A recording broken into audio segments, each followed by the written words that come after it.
বিসমিল্লাহির রহমানির রহিম। আসসালামু আলাইকুম প্রাণপ্রিয় শিক্ষার্থীরা, চলে আসো আমাদের আরেকটি থিমের ক্লাসে।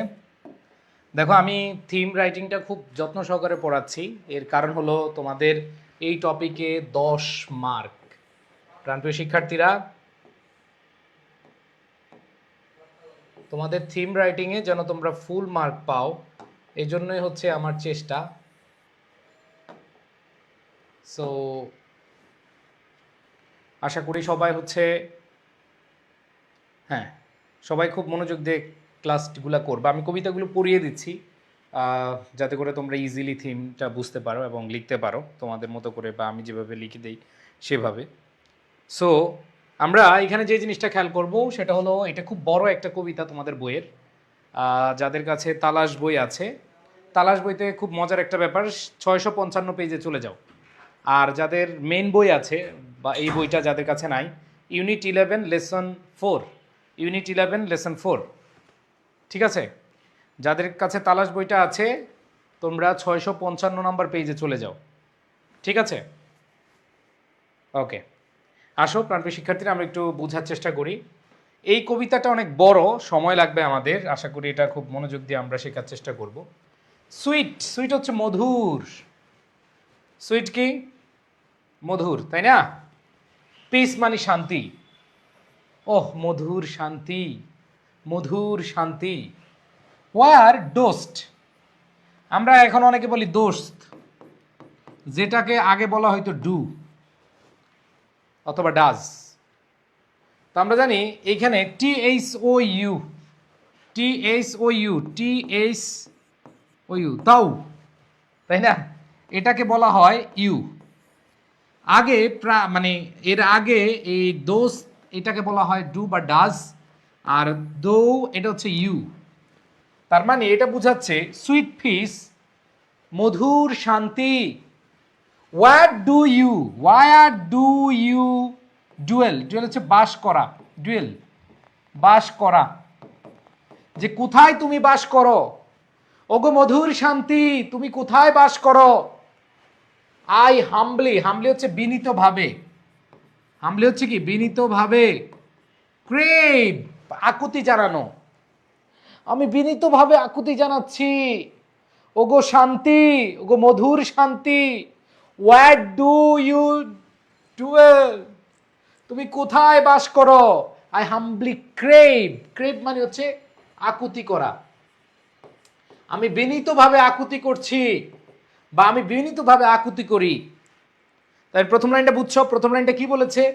সুইট পিস, মধুর শান্তি, ঠিক আছে? এরপরে বলেছে হোয়াট ডু ইউ ডুয়েল, তুমি কোথায় বাস করো। I Hanbali crave, I Hanbali crave, আমি বিনীতভাবে আকুতি করি, তুমি কোথায় থাকো, কোথায় বাস করো। তো সবাই অর্থগুলো লিখছো? ওকে, আচ্ছা। সো এই লাইনটা দ্বারা কবি এখানে জর্জ হারবার্ট, তিনি হচ্ছেন শান্তি খুঁজতেছেন, যে কোথায় তুমি। তিনি বিনীতভাবে জানতে চাচ্ছেন, ওগো জীবনে শান্তি, তুমি কই, তোমাকে খুঁজে পাই না, তুমি কোথায় বাস করো। বুঝছো? আচ্ছা, এরপর হচ্ছে let me once know, let me once know, আমরা বললাম লেট মি নো, আমাকে জানাও। লেট মি ওয়ান্স মানে একবার, আমাকে একটি বার তুমি জানাও। লেট মি ওয়ান্স নো, ঠিক আছে? লেট মি ওয়ান্স নো মানে কি? আমাকে একটি বার তুমি জানাও, ঠিক আছে? তুমি একটি বার আমাকে জানাও। তাহলে কি বলেছে? সুইট পিস, ওগো মধুর শান্তি, হোয়াট ডু ইউ ডুয়েল, তুমি কোথায় থাকো, তুমি কোথায় বাস করো। আই হাম্বলি ক্রেভ, আমি আমি বিনীতভাবে আকুতি জানাই। লেট মি ওয়ান্স নো, তুমি একবার আমাকে জানাও, তুমি একদা আমাকে জানাও। আই সট, আমি খুঁজেছিলাম, সট মানে হচ্ছে খুঁজেছিলাম। সিকের পাস্ট ফর্ম হচ্ছে কি? সট। আই সট, দি মানে ইউ, অবজেক্টিভ প্রোনাউন, দি সমান কি ইউ। আই সট ইউ, আমি তোমাকে খুঁজছিলাম। ইন এ সিক্রেট কেভ, একটা গোপন গুহায়, গোপন গুহা। কেভ মানে কি? গুহা বা গর্ত, তাই না? ভাইয়া কত পেজ?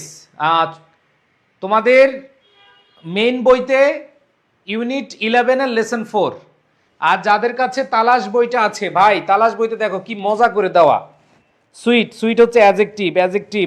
পিস, পিস হচ্ছে নাউন, মধুর, শান্তি, ঠিক আছে। ওয়্যার, ওয়্যার মানে কোথায়, কোথায় হচ্ছে অ্যাডভার্ব, ঠিক আছে। মজা আছে না? এই বইটা পড়ে কি ভালো লাগতেছে না তোমাদের? ইনশাল্লাহ তোমাদের ইন্টারমিডিয়েটে পড়াশ ইংরেজির জন্য বেস্ট এবং সেরা হবে আই থিঙ্ক সো। তুমি নিজেই পড়ে খুব মজা পাবা। তাহলে খেয়াল করে দেখো, I sought you in a secret cave, আমি তোমাকে একটা গোপন গর্তে খুঁজছিলাম, ঠিক আছে। আমি তোমাকে কি গোপন গর্তে খুঁজছিলাম। অ্যান্ড আস্কড, আস্কড, আস্কড প্রশ্ন করেছিলাম, প্রশ্ন করেছিলাম এবং প্রশ্ন করেছিলাম, কি করেছিলাম? ইফ হিচ হোয়ার দেয়ার, যদি এখানে শান্তি থাকে, যদি এখানে কি শান্তি থাকে। ভাই রাইটিং পার্টের ফাইনাল সাজেশন কবে দিবেন? টেস্ট পরীক্ষা যাক, টেস্ট পরীক্ষা গেলে। ওকে, তাইলে এখানে দেখো কি বলেছে, ওগো মধুর শান্তি তুমি কোথায় বাস করো, আই হামলি ক্রেভ, আমি বিনীতভাবে আকুতি জানাই। লেট মি ওয়ান্স নো, আমাকে একবার তুমি জানাও। I sought you in a secret cave, আমি তোমাকে খুঁজছিলাম একটা গোপন গুহায়। এবং এবং প্রশ্ন করেছিলাম, ইফ পিস ওয়্যার দেয়ার, যদি তুমি সেখানে থাকো, যদি শান্তি তুমি সেখানে থাকো। তাইলে প্রথম 4টা লাইন দ্বারা কি বুঝাচ্ছে? যে কবি এখানে আকুলভাবে শান্তি কোথায় আছে একবার হইলেও জানতে চায়। আর এই শান্তির খোঁজ করতে গিয়ে তিনি একটা গোপন গুহায় খোঁজ করেছিলেন এবং সেখানে বলেছিলেন যদি তুমি সেখানে থাকো। তার মানে কবি তার নিজের ভেতরে, গোপন গুহা বলতে নিজের মনের ভেতরে, নিজের মনের ভেতরে নিজে নিজে শান্তি খুঁজতেছে। তাইলে প্রথম 4টা লাইন সবাই বুঝছো কিনা? এইবার আসো, এ হলো, হলো মানে হচ্ছে ফাফা বা শূন্য। এ হলো হচ্ছে কি শূন্য বা ফাফা, আমরা বলি না ভিতরে কিছু নাই, খালি ফাফা, খালি খালি। এ হলো ওয়াইন্ড, একটা ফাফা বাতাস। ডিড সিম টু আনসার, যেন উত্তর দিল, একটা শূন্য বাতাস যেন উত্তর দিল, no no no, no no no. তার মানে খেয়াল করে দেখো, এইখানে বলেছে আ হলো ওয়াইন্ড, একটা শূন্য বাতাস। ডিড সিম টু আনসার, যে কি করলো, মনে হলো, আনসার মানে উত্তর দিল, কি উত্তর দিল? না। গো যাও, সিক, সিক মানে খুঁজা, এই সট হচ্ছে সিকের পাস্ট ফর্ম। সট মানে খুঁজেছিলাম, আর সিক মানে খুঁজা, এটা হচ্ছে প্রেজেন্ট ফর্ম, প্রেজেন্ট টেন্স। বললো গো সিক এলসওয়্যার, তুমি অন্যদিকে খুঁজো, অন্যদিকে খুঁজতে বের হও, অন্য কোথাও খুঁজো। আই ডিড, আমি করেছিলাম। অ্যান্ড গোয়িং ডিড আর রেইনবো নোট, একটা রংধনু। নোট মানে হচ্ছে কোনো কিছু নোটিশ করা, নোট এখানে আর রেইনবো নোট, ডিড আর রেইনবো নোট। নোট এটা হচ্ছে ভার্ব হিসেবে কাজ করেছে, এটা নাউন না। নোটিস, নোটিস, এই নোটিসের যে নোট দেওয়া আছে, নোটিস মানে হচ্ছে কি এইটা। ভাইয়া ফ্রি এক্সাম কবে থেকে? হ্যাঁ, তোমরা সবাই ফ্রি এক্সামে অ্যাড হয়ে যাবা। আমাদের যে ফ্রি এক্সাম নেওয়া হবে আমাদের আই এডুকেশনের পক্ষ থেকে, সবাই তোমরা সবাই আই এডুকেশনের ফ্রি এক্সাম দিবা। প্রায় 200-র মতো এক্সাম ফ্রি তোমাদের জন্য, ঠিক আছে। ওকে, সো এখানে খেয়াল করে দেখো, আই ডিড, আমি করেছিলাম। অ্যান্ড গোয়িং ডিড আর রেইনবো নোট, যে এখানে বলেছে আমি গেলাম, পথে একটা রংধনু চোখে পড়লো, নোটিশ করলাম, বা একটা রংধনু নোটিশ করলাম। তার মানে এইখানে এই কয়েকটা লাইন দ্বারা আমরা কি বুঝলাম? এই কয়েকটা লাইন দ্বারা আমরা বুঝলাম যে কবি এখানে শান্তি খুঁজতেছে, শান্তির জন্য সে আকুল ভাবে খুঁজতেছে। এবার বলছে শিওরলি, শিওরলি মানে কি অবশ্যই, ঠিক আছে। আই থট, আই মানে আমি, অবশ্যই আমি কি চিন্তা করলাম। শিওরলি আই থট, তার মানে অবশ্যই। খেয়াল করে দেখো, হ্যাঁ এখানে খেয়াল করে দেখো, শিওরলি আই থট, নিশ্চয় আমি ভাবলাম বা আমি নিজেকে বললাম। মানে এটা হচ্ছে মনে মনে ধারণা করা, মনে মনে কি ধারণা করা। কি ধারণা করেছে? This is the lace of fishes code. খেয়াল করে দেখো, this is the lace of fishes code. এই লেস মানে হচ্ছে এলেই পিতা, এলেই পিতা। শুনছো তোমরা? গ্রামে তোমাদেরকে কিভাবে দেখাইতাম, হ্যাঁ আমার ব্যাগটা থাকলে দেখাইতাম। এলেই পিতা, দেখবা যে গ্রামে এখন আর আছে কিনা আমি জানি না, দেখবে এরকম ব্যাগ নিয়ে এলে এভাবে লেস পিতা, এরকম একটা বক্স থাকে, লেস পিতা লাগবে, লেস পিতা। এই যে লেস, লেস হচ্ছে কি রেশমি সুতা বা রেশমি পিতা, ঠিক আছে এটা। হ্যাঁ, এবার দেখো পিসেস কোট, ঠিক আছে, তার মানে হচ্ছে লেস মানে যে রেশমি সুতা বা পিতা, পিসেস শান্তির, কোট, কোট তো আমরা জানি তাই না, এই যে শীতে আমরা কোট মানে হচ্ছে পোশাক, কোট হচ্ছে কি পোশাক, শীতের পোশাক বা আমরা যেটাকে পোশাক বলি।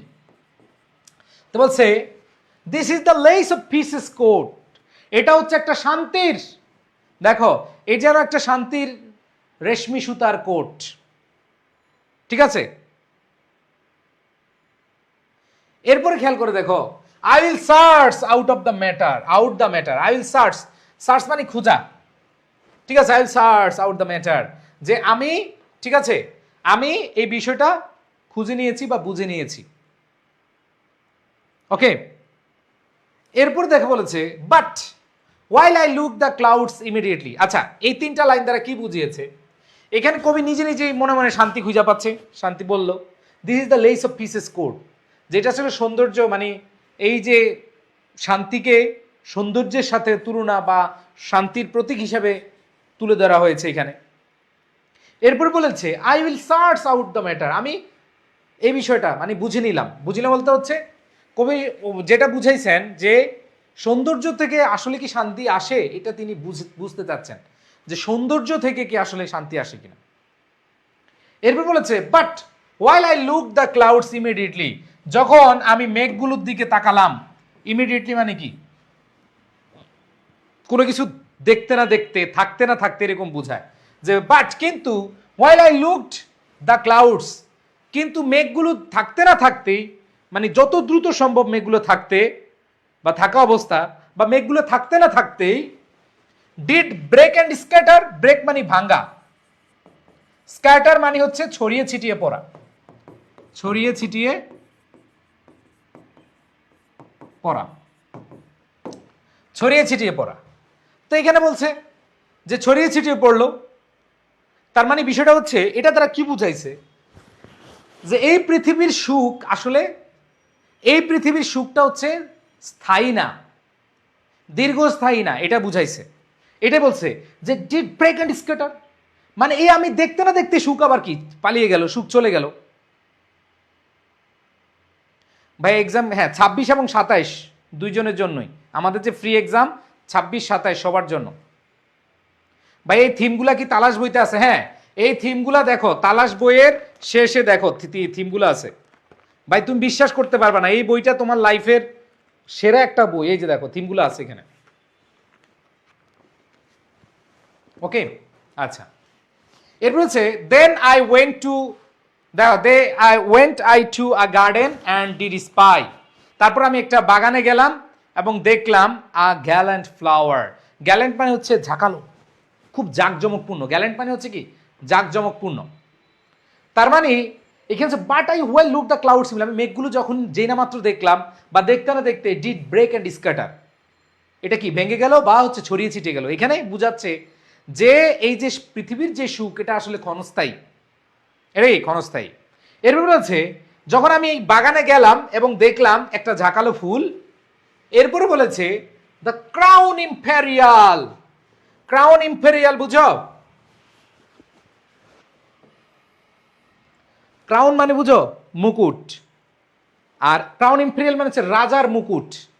তোমরা দেখছো না আগে রাজারা এরকম চেয়ারে বসে থাকতো আর একটা মুকুট থাকতো, রাজ মুকুট, ঠিক আছে।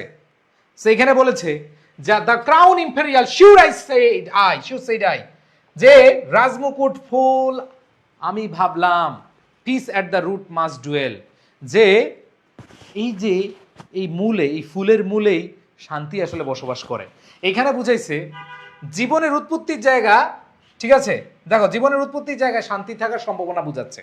তার মানে কবি ভাবতেছিল মনে হয় রাজার মুকুটে অথবা আমাদের যে উৎপত্তিটা এইখানেই আসলে কি শান্তি পাওয়া যায়। ঠিক আছে, বা ফ্রি এক্সাম কবে থেকে? 19 তারিখ থেকে, তোমাদের টেস্ট পরীক্ষা শেষ হইলে, দেরি আছে আরো। বাট হোয়েন আই ডিগ মানে হচ্ছে খনন করা, খনন করেছিলাম, এটা যেহেতু ডিগড পাস্ট ফর্মে, হোয়েন আই ডিগ, যখন আমি খনন করেছিলাম, I saw A one devour হচ্ছে কি ঘ্রাণ, সৌন্দর্য। ঠিক আছে,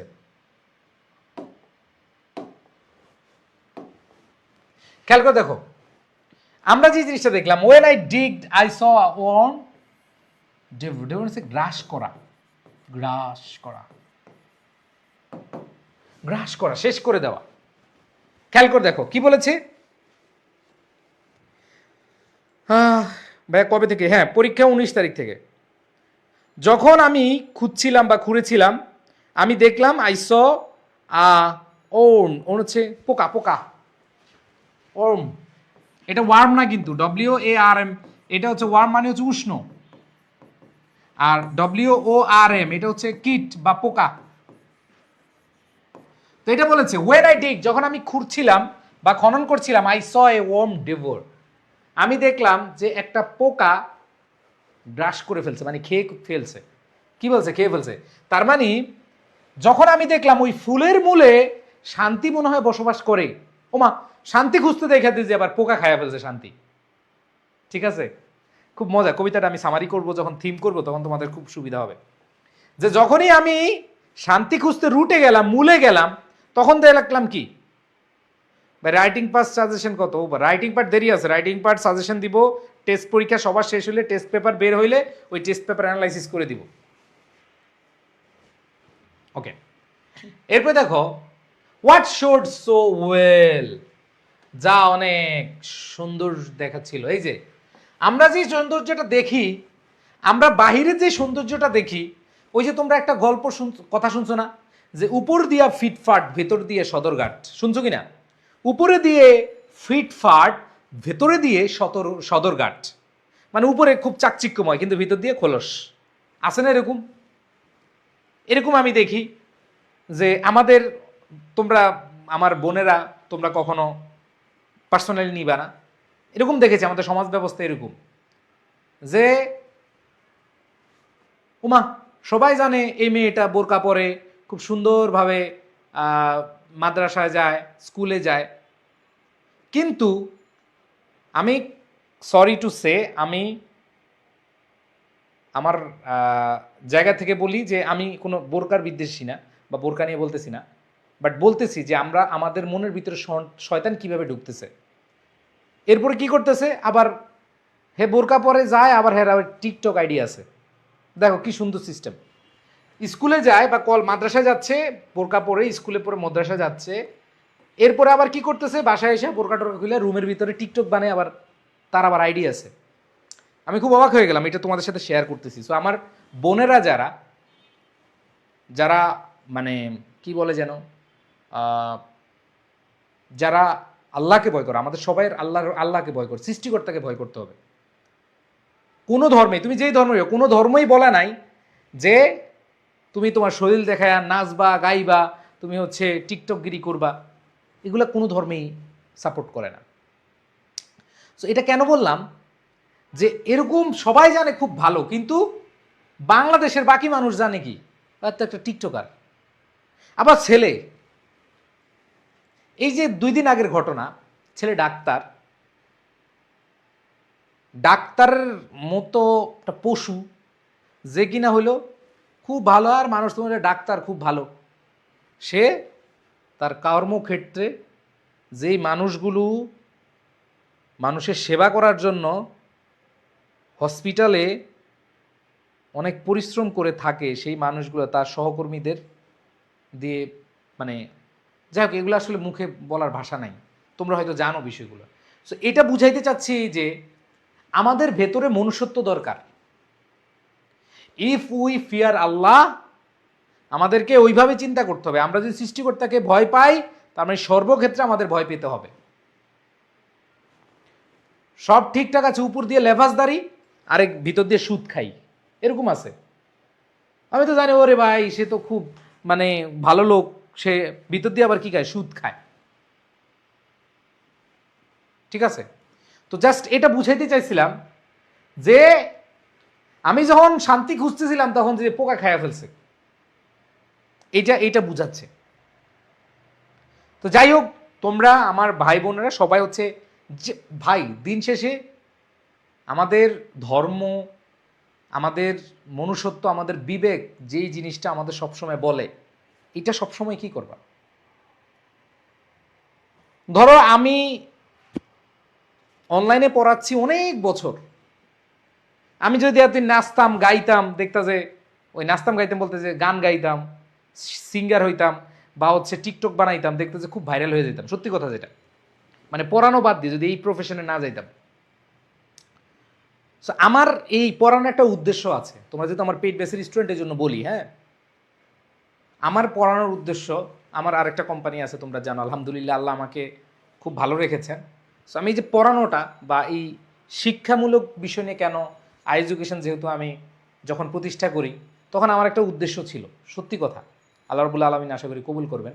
আমার একটা উদ্দেশ্য ছিল যে আল্লাহ, আমি যদি মারা যাই আমার এই কন্টেন্টগুলো তো বেঁচে থাকবে, তাই না?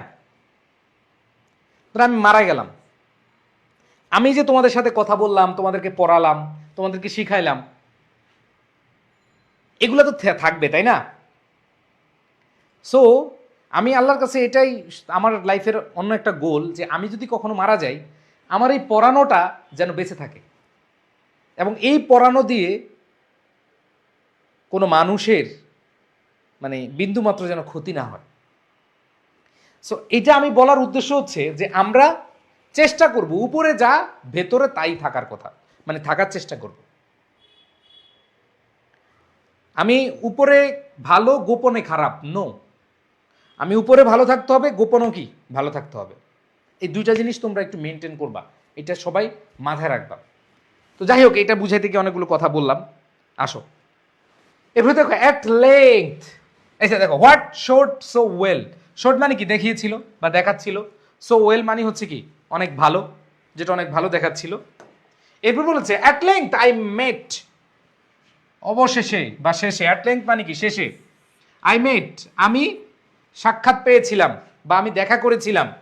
আর রিভারেন্ট, রিভারেন্ট অর্থ হচ্ছে সম্মানিত, সম্মানিত, অবশেষে আমি একজন সম্মানিত ভালো বৃদ্ধ লোকের সাথে সাক্ষাৎ করেছিলাম বা দেখা করলাম। আমি একজন বৃদ্ধ লোকের সাথে কি দেখা করলাম। Hmm when for peace, hmm, hmm মানে হচ্ছে যাকে, হোয়েন যখন, ফর পিস শান্তির কথা, I did demand, he does begin যখন আমি তাকে তার কাছ থেকে জানতে চাইলাম, হি দাস বিগেন তিনি শুরু করছিলেন, কি শুরু করছিলেন, তিনি শুরু করছিলেন, দেয়ার ওয়াজ এ প্রিন্স অফ ওল্ড, প্রিন্স মানে হচ্ছে রাজপুত্র, একদা এক রাজপুত্র ছিল বহু আগে, ওল্ড মানে কি বহু আগে, যে তো ওই বৃদ্ধ লোকের কাছে যখন আমি জানতে চাইলাম যে শান্তি কি, ঠিক আছে ভাই, তালাশ বইতে কয় পেজ, হ্যাঁ তালাশ বইতে 655 নম্বর পেজ, একবার অর্থ সুন্দরভাবে দেওয়া আছে এগুলা। আর তালাশ বই কিন্তু শেষ হয়ে যাচ্ছে, তোমরা যারা তালাশ বই এখন নেও নাই, পরে না পাইলে কাইন্দো না, কারণ বই আসতে অনেক সময় লাগে। ভাই টেস্টের পরে নিবা, হ্যাঁ যারা টেস্টের পরে নিবা আগে ভাগে অর্ডার করে রেখো। সো এটা বুঝছো তো, যে একদা ছিল বা দেয়ার ওয়াজ এ প্রিন্স অফ ওল্ড, বহু আগে একজন কি ছিল, রাজপুত্র ছিল। এট সালেম, সালেম মানে একটা জায়গার নাম, এট সালেম, সালেমে থাকতেন, ডুয়েল্ট, ডুয়েল্ট মানে কি বসবাস করতেন, ডুয়েল, ডুয়েল এটা হচ্ছে কি বসবাস করা, আর ডুয়েল্ট এটা হচ্ছে বসবাস করেছিলেন। তিনি ওই প্রিন্স কোথায় বসবাস করেছিলেন, সালেমে। Who lived with good increase, increase বলতে হচ্ছে অনেক ধন দৌলত, ঠিক আছে, আশীর্বাদ, ঠিক আছে, ধন দৌলত আশীর্বাদ, অনেক কি ছিল, আশীর্বাদ ছিল, মানে অনেক কিছু ছিল। গুড ইনক্রিজ মানে কি ধন দৌলত, মানে তার কিছুর অভাব ছিল না। অফ ফ্লক অ্যান্ড ফল্ট, কিসের আশীর্বাদ ছিল, ফ্লক অ্যান্ড ফ্লক, এইখানে ফ্লক অ্যান্ড ফল্ট ভেড়া এবং পাল, মানে এইখানে ভেড়ার পাল, মানে এইটা আমি যদি তোমাদেরকে আরো মানে মিনিংফুল বাস্তবিক উদাহরণ দিয়ে বুঝাই, তোমরা আকিজ সাহেবের নাম শুনছো? আকিজ বিড়ি, আকিজ বিড়ির নাম শুনছো? আবুল বিড়ি, আকিজ বিড়ি নাম শুনছো? আগে তোমাদের দাদা, আমাদের দাদারা খাইতো, ঠিক আছে? ওই আকিজ বিড়ি, আবার দেখা যায় কাউস মিয়া একজন শিল্পপতি। সো এই যে আকিজ সাহেব, উনার ছেলেদেরকে বা ওনার সন্তানদেরকে উনি হচ্ছে কাউকে এই ফ্যাক্টরি দিয়েছেন, কাউকে অমুক ফ্যাক্টরি দিয়েছেন, কাউকে তমুক ফ্যাক্টরি দিয়েছেন, ওনাদেরকে ভাগ করে দিয়েছেন। ধরো এই বেটারে, এই প্রিন্সরে, এই রাজপুত্রকে কি দিছে? ভেড়া এবং ভেড়ার পাল, যা তুই এটা খা।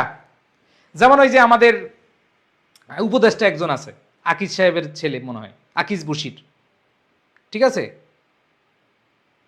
সো ওই যে ভাগ করে দেওয়াতে ওই রাজপুত্র কি পাইছে?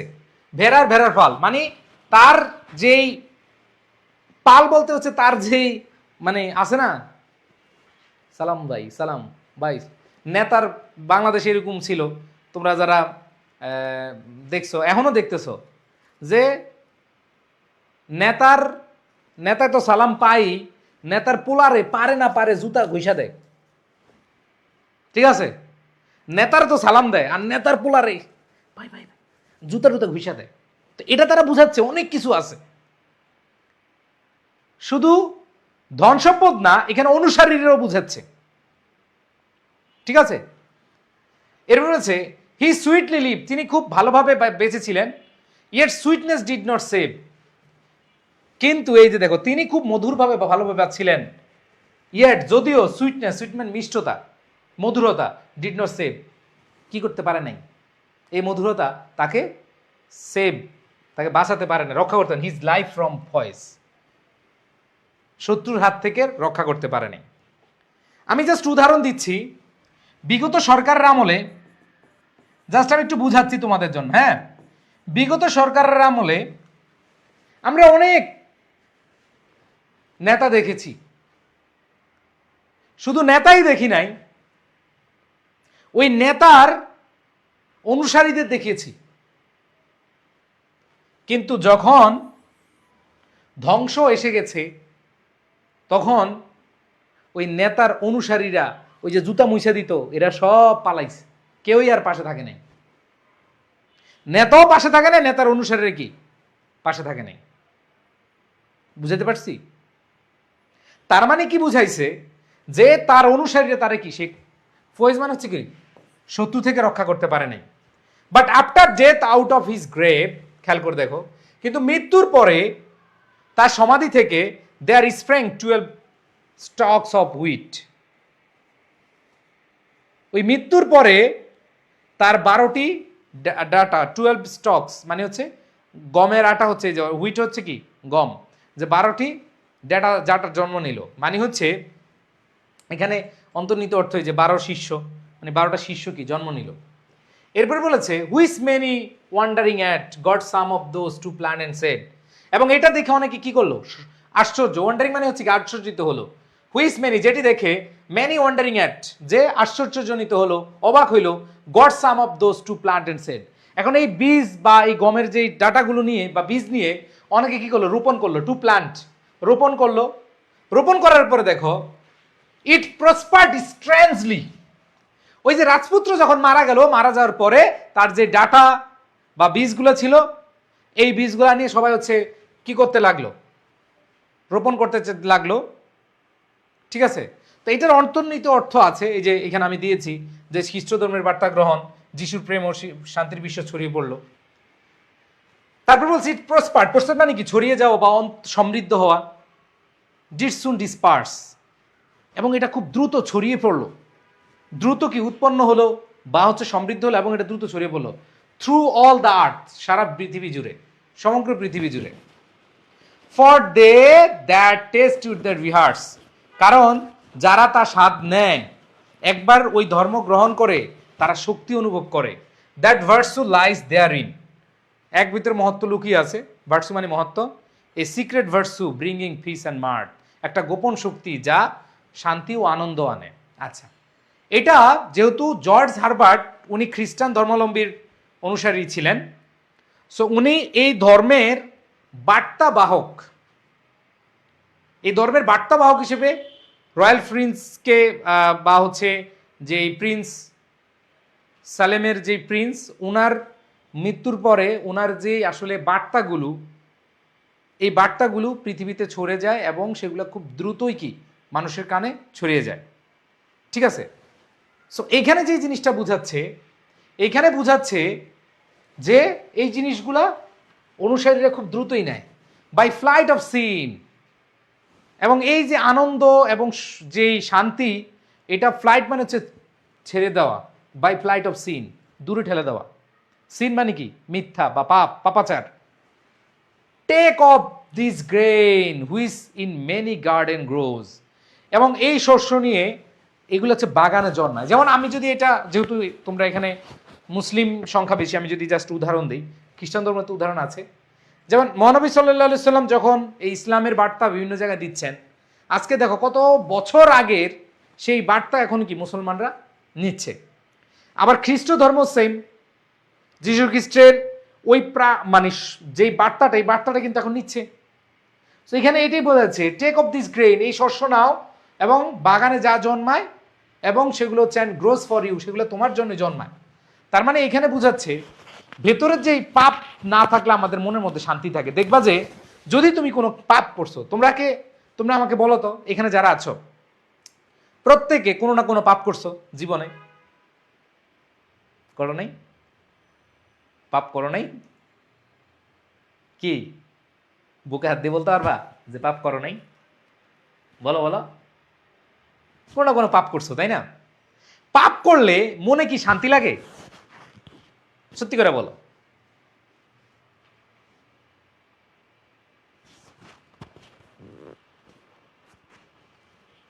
সমাজপতি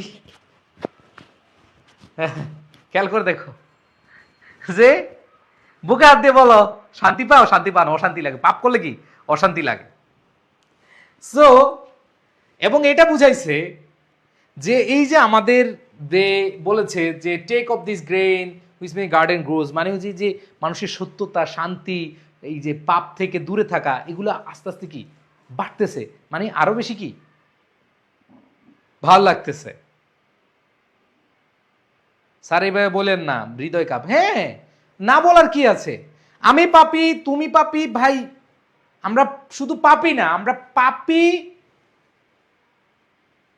on the way to doing many sins. শুধু পাপী না, আমরা আরো পাপ করতে আগাইতেছি। যত বড় হবা তুমি দিন দিন পাপের সংখ্যাটা বাড়বা। ছোটবেলায় ছিলাম অনেক হিসাব নিকাশ করে পাপ করতাম বা করতাম না। ছোটবেলায় স্কুলে শিখছি মিথ্যা বলা যাবে না, এগুলো চেষ্টা করছি। আর এখন কোনো না কোনো খপ্পরে পড়ে, কোনো না কোনো প্রলোভনে পড়ে, শয়তানের প্রলোভনে পড়িয়া আমরা পাপে লিপ্ত হচ্ছি। ঠিক আছে? সো এই জন্য বলছে অ্যান্ড গ্রোস ফর ইউ, যেটা তোমার জন্য জন্মায়। মেক ব্রেড অফ ইট, এটা থেকে রুটি তৈরি করো। অ্যান্ড দ্যাট রিপোজ, যেটা বিশ্রামে যায়। অ্যান্ড পিস ওয়ার এভরিওয়্যার, শান্তি সব জায়গায়। With so much earnestly you do pursue, যেটা তুমি খুঁজে বিরো ইজ অনলি দেয়ার, তা কেবল ইয়ের মধ্যে আছে, ভিতরে আছে। মানে শান্তিটা আসলে, এটা এই কবিতার মূল যে ইয়াটা আসলো, সেটা হলো শান্তিটা আসলে আমাদের ভেতরে, আর কিছু না। শান্তিটা হচ্ছে আমাদের কি ভেতরে। আসো পুরো কবিতা, এই যে এত এত লাইন পড়লাম আমরা, তাই না, 43 প্রায়।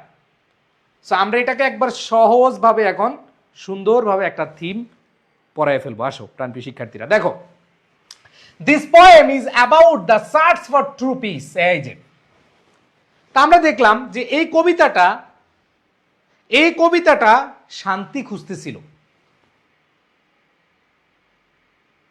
এই কবিতাটার মেইন যেই কথা, এটা হচ্ছে সার্চ ফর পিস, শান্তি খুঁজতেছে। The poet looks for piece in many beautiful places, যে কবি বিভিন্ন সুন্দর সুন্দর জায়গায়, সৌন্দর্য বলছে না, বিভিন্ন সুন্দর সুন্দর জায়গায় কি খুঁজতেছিল? শান্তি খুঁজতেছিল। আ কোয়াইট কেভ, একটা গহীন গৃহে। আ ব্রাইট রেনবো, রংধনুতে, উজ্জ্বল রংধনুতে। And a royal flowers roots, একটা আভিজাত্য ফুলের ভেতরের বা ফুলের মূলে। গুহাতে গেছে, গুহাতে শান্তি নাই, বলে নাই। যখন রেইনবোতে দেখছে, রেইনবোতে কি শান্তি নাই। যখন ফ্লাওয়ার, ফুলের মূল, তখন যে কীট খায় ফেলছে, পোকামাকড়ে মূল খায় ফেলছে, শান্তি খায় ফেলছে। বুঝছো? এরপর দেখো, বাট হি ফাইন্ডস অনলি এমটিনেস, যে সব জায়গায় খুঁজছে, বাট এমটিনেস মানে খালি, সব জায়গায় শুধু শূন্যতা, শূন্যতা।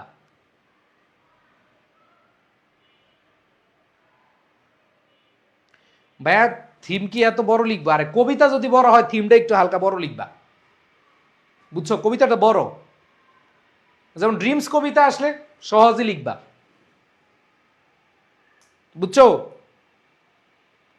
তোমাদেরকে বলি, ইংলিশ ফার্স্ট পেপারে থিমে তুমি 100% ফুল মার্ক টার্গেট করো, ফুল মার্ক, কোনো কথা নাই। থিমে 10 না 8, ভুলে গেছি তো আমি, 10 নম্বর না 8 নাম্বার, 8 মনে হয়, হ্যাঁ 8, সরি। যাই হোক, ফুল মার্কস পাইতে হবে, আমি তোমাদেরকে ওইভাবে পড়াচ্ছি। সো এরপরে দেখো কি বলেছে, fleeting beauty and hidden decay বলছে, finally a wise old man tells him a story. তখন একজন বিজ্ঞ, অভিজ্ঞ বৃদ্ধ লোক বলল তাকে একটা গল্প। এ গ্রেট প্রিন্স ডাইড, মারা গেছিল, বাট ফ্রম হিজ গ্রেভ, তার ওই কবর থেকে গ্রিউ স্পেশাল হুইট, যে কি বিশেষ গম জন্মাইছিল। Anyone it's bread made it from his wheat finds real piece. যেমন ওই ব্রেড, ওই যে গমের যেই রুটি হইতো, ওই রুটি খেলে সবাই কি হইতো? শান্তি পাইতো। ঠিক আছে? এরপর বলেছে, the poem teaches that piece is not found outside in the world, যে পৃথিবীর কোথাও তুমি শান্তি খুঁজে পাবা না, যে শান্তি কোথাও খুঁজে পাইবা না, বাট ইনসাইড দ্য সোল, তোমার আত্মার শান্তি হচ্ছে বড় শান্তি। Through faith and God's gift of grace, যে যদি আল্লাহর রহমত থাকে, গডস গিফট অফ গ্রেস মানে কি, আল্লাহর যদি রহমতের উপহার থাকে, তাইলে তুমি শান্তি নিতে পারবা। টাকা আছে, পয়সা আছে, ধন আছে, দৌলত আছে, সব আছে, কিন্তু শান্তি নাই। শান্তি দেওয়ার মালিক কে? আল্লাহ। সৃষ্টিকর্তার সাথে সম্পর্ক তৈরি করো, সৃষ্টিকর্তার সাথে সম্পর্ক তৈরি করো, আর কিচ্ছু লাগবে না। তোমাদের সবার উদ্দেশ্যে বলি আমি, তোমরা অনেক টেনশন করো না, পড়াশোনা পারতেছি না, কি করব না করব, হতাশ হয়ে যাও, কিচ্ছু করবা না। জাস্ট হতাশ হয়ে গেলে আল্লাহর কাছে বসে যাবা, ওনারে বন্ধু বানাও। হেরে যদি বন্ধু বানাও, হে বেটায় তোমারে কখনো খালি হাতে ফেরত দিবে না। আজকে তুমি দুনিয়ায় বন্ধু বানাও, তোমার তো খালি হাতে ফিরাইবে, পারলে তোমার প্যান্টটা খুলেও নিয়ে যাবে। জাস্ট উদাহরণ দিলাম। তো এই জিনিসটা আমি তোমাদেরকে এই লাস্ট লাইনটাতে বুঝাচ্ছি কি, যে শান্তি এটা হচ্ছে ফেইথ, বিশ্বাস নিজের মধ্যে। হ্যাঁ, আমি তো কোনো পাপ করি নাই, আমি তো কারো 2 টাকা খায়া বড় হই নাই, আমি কারো উপর কোনো জুলুম করি নাই। তুমি নিজেকে প্রশ্ন করো না ভাই, তুমি জাস্ট দেখো, তুমি জাস্ট একটা কথা বলি, এই যে একজন বলছে সুন্দর দেখে একটা গার্লফ্রেন্ড দেন, জুতাটা জুতাটা নিবু হাতে, জুতা দিয়ে বাইরামু। বেড়ে তোর বয়স কত? তোদের লজ্জা করে না? বাপ মার টাকা দিয়ে চলস, আবার গার্লফ্রেন্ড খুঁজোস? কিরে ভাই, তোরা মাত্র কলেজে পড়স, তোদের এখন মানে নাকে চাপ দিল, শীতকাল না গরমকালও চাপ দিলে তোদের নাকের থেকে পানি বের হবে। ফাইজলামি করতে ক্লাসে দইরা কিন্তু দিমু, এমন দেওয়া দিমু, টের পাইবি একবারে, ভন্ডের দল। তো যেটা বলছিলাম, দেখ লাস্ট লাইনে কি বলছিল, যে আত্মার মধ্যে তুমি শান্তি খুঁজে পাইবা, এবং ফেথ তোমার বিশ্বাস। দেখবা তুমি যখন বলতে পারবা, এই আমি কি কারো ক্ষতি করছি? আমি কারো ক্ষতি করি নাই, আমি কারো উপরে জুলুম করি নাই, আমি কারো 2 টাকা মাইরা খাই নাই, আমি কখনো কারো বিরুদ্ধে কোনো অন্যায় করি নাই, আমি কোনো পাপাচারে লিপ্ত হই নাই, আমি আল্লাহর কাছে জবাব দেওয়ার মতো সেই সামর্থ্য নিয়ে আসি, তখন দেখবা তোমার ভেতরে কি হয়ে যাচ্ছে।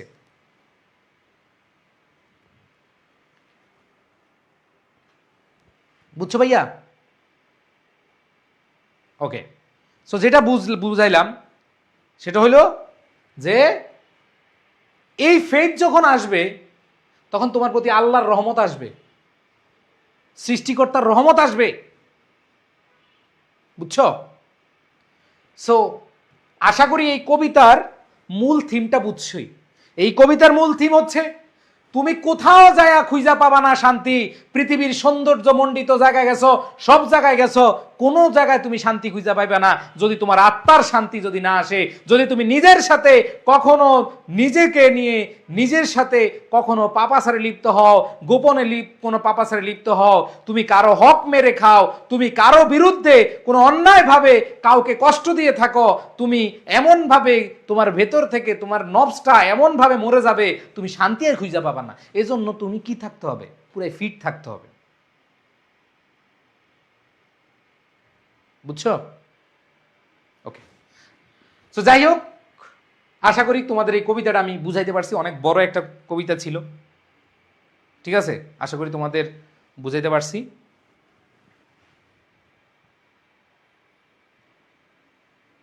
আমার বড় আপু আই এডুকেশনে পড়ে চান্স পেয়েছে, মাশাল্লাহ।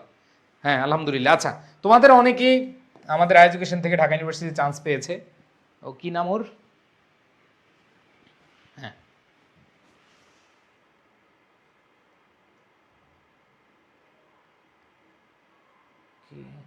ও মিতু, মিতু বলছে আপু। হ্যাঁ, আচ্ছা।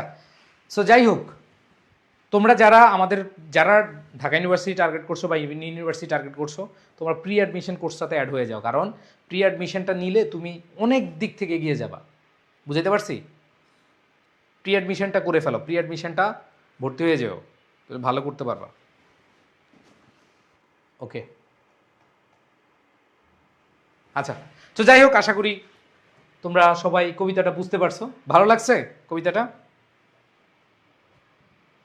ওকে, সো ভাইয়া নির্বাচনের বন্ধ দিবেন না?